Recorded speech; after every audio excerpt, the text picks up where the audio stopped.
In today's wrap-up, Armenia's Ministry of Health has approved the use of the Russian Sputnik V coronavirus vaccine and has confirmed that the vaccine rollout will begin next week. The ministry noted that its earlier announcement regarding the acquisition of the AstraZeneca vaccine intended for 3% of the population still stands. Weeks ago, the ministry had said it intends to vaccinate 10% of Armenia's population. The health ministry also said that vaccinations will be carried out in stages. In the first stage, residents of elderly care facilities and its employees, healthcare workers, employees of social care centers, people 65 and older, and chronically ill patients will be vaccinated first.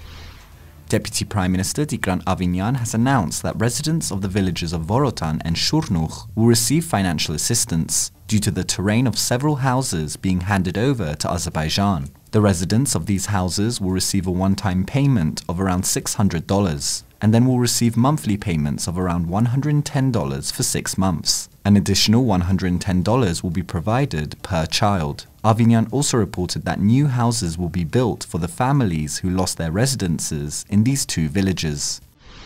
In a government sitting today, Prime Minister Nikol Pashinyan stated that, whether we like it or not, the mining industry plays a very important role for the Armenian economy. He said that decisions should be made which will make investment more possible in Armenia, including within the framework of the Amulsar investment program. Due to the blockade of the roads leading to Amulsar by environmental activists, Lydian International, the company running the mine, was not able to enter the premises. Environmentalists claim that the operation at Amulsar will lead to serious environmental consequences, including the pollution of the waters of Shurnukh. The final decision of the Armenian government to license or stop the operation of the Amulsar gold mine is still unknown. In one of his statements, Prime Minister Nikol Pashinyan noted that if it turns out that the environmental risks of the Amulsar mine are manageable, he will support the project.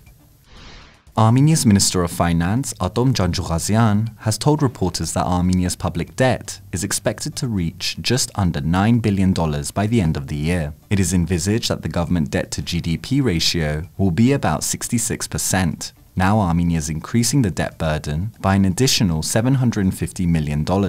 According to the minister, there is nothing worrisome regarding the increasing state debt. According to him, the risks are manageable.